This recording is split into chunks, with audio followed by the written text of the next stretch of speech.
The populares no longer present an obstacle.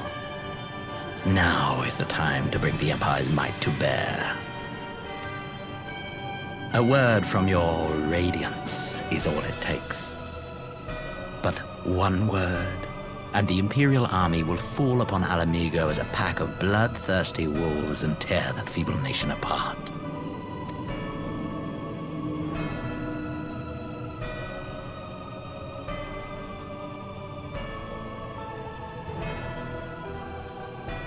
Have you no words for me? Despite the lengths I go to, an emissary playing the part of a fool. When first I took this face, I swore to use all of my knowledge, all of my power, to further the cause of the Empire. My deeds stand testament to my commitment.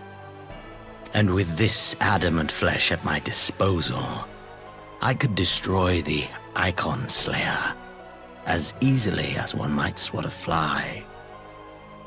Why do you hesitate?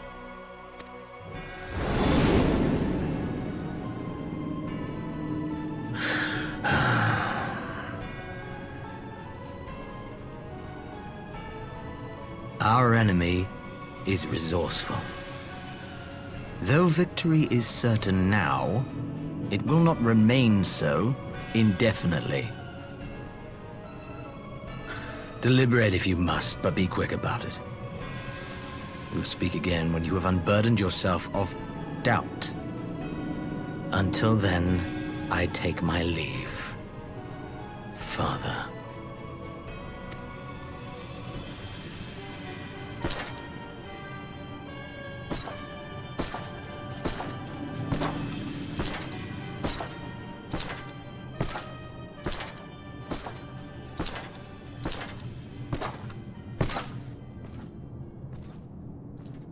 I should be the one to sigh.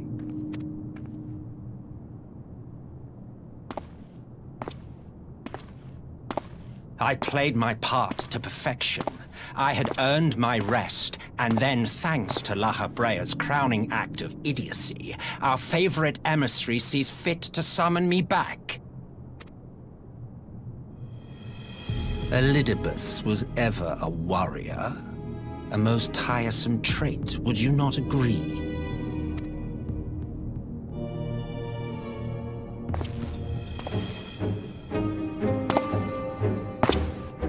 What? Have you no words for me either? No matter. I've long grown weary of this mummery. Now, my dearest grandson, let me remind you of your place in the simplest of terms.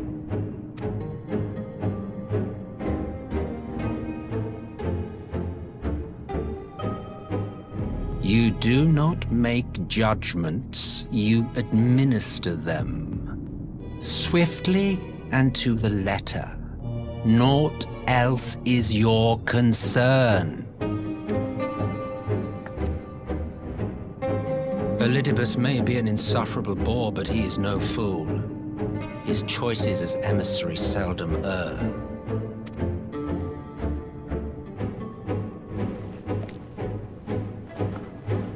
If aught threatens the balance twixt light and dark, it falls to you to remove it. Be it by your own hands or by your armies, you have ample means at your disposal.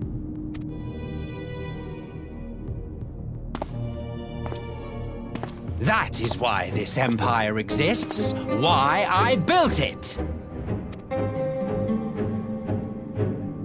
Oh dear, have I touched a nerve? You always were an easy one to read. I pity you, I do. As they say, ignorance is bliss.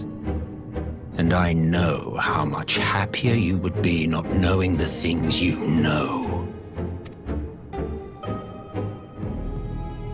The Founding Father was an Ascian. and he created the Empire solely for the purpose of sowing the seeds of chaos.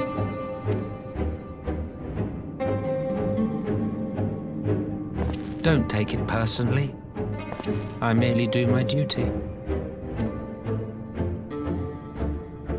To bring about a calamity requires no small amount of power, and there is no surer way to obtain such power than by collecting powerful pawns.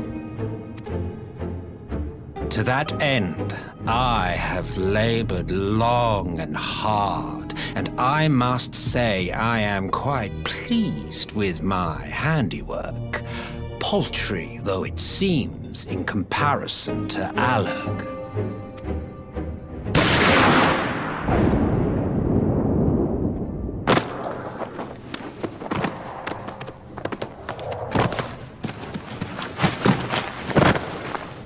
You fiends are overfond of your own voices.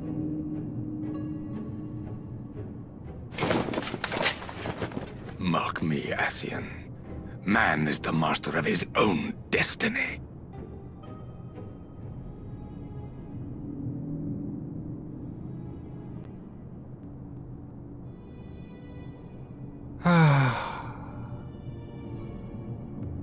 Such a waste of time and energy, both yours and mine.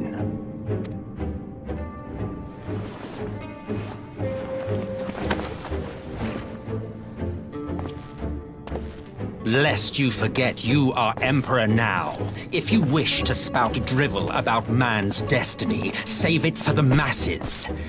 It will serve to give them a sense of purpose, and you, pliant pieces for the game.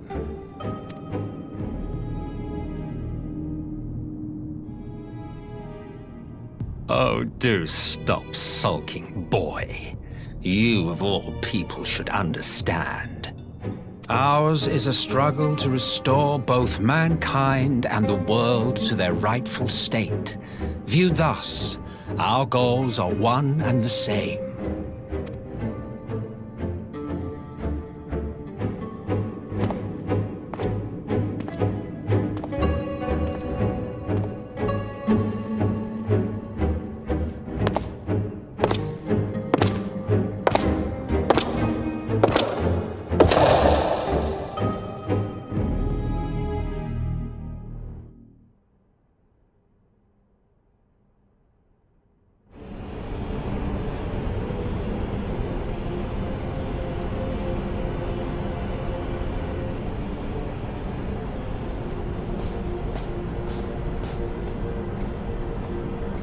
Our supplies of Black Rose have been ruined, but the new plant is already under construction. We should have the first batch ready in time for the offensive, Your Radiance.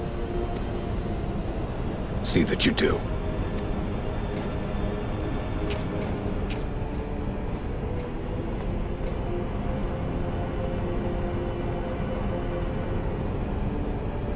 Ah, yes, the infamous Black Rose. If I recall correctly, Gaius did not much care for the invention.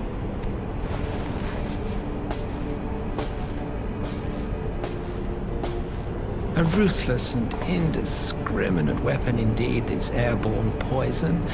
It seems you are capable of making decisions worthy of your bloodline. With no gift for sorcery, we Garleans must look to Magitech to even the odds. If it spares the needless deaths of our soldiers and serves the cause of this empire, there is no method I would not employ. How very noble of you. Truly, though, I must commend you for embracing your role as Emperor. You play the part of the determined ruler well. Sometimes even I catch myself believing.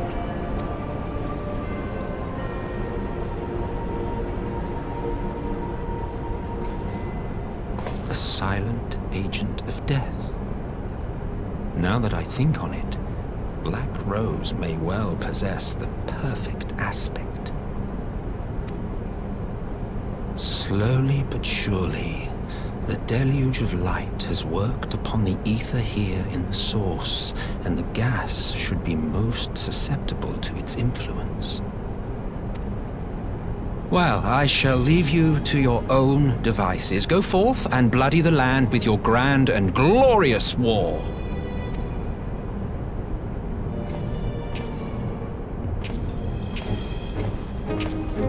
While you do what, precisely?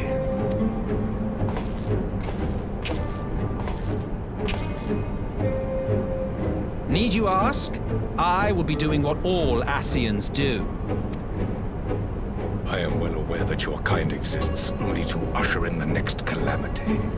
But you seem oblivious to the harm your singular agenda causes to the Empire. You cannot have forgotten the events which followed your mortal demise.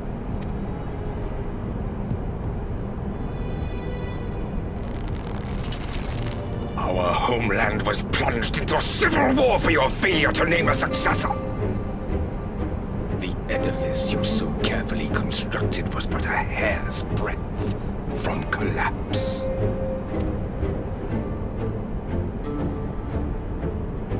Are you truly so naive?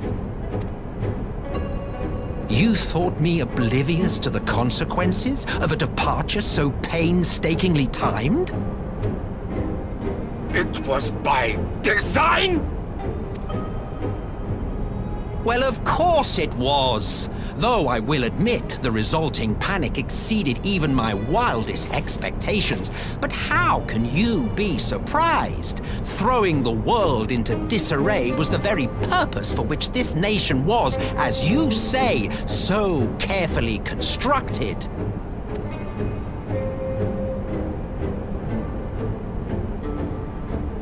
Now, if you have no further questions, I must be on my way. Since we may not meet again in this lifetime, it would be remiss of me not to offer a word or two of gratitude. I really must thank you for this surplus of vessels. I can mold any host into my own image, but having bodies tailor-made for me in this fashion is so much less tiresome. You dabbled in elegant cloning techniques, yes? It certainly is a compelling, not to mention entertaining, field of research. And of all the options available, you chose the founding father on whom to experiment. You have a twisted streak to you, Varus, like grandsire, like grandson, eh?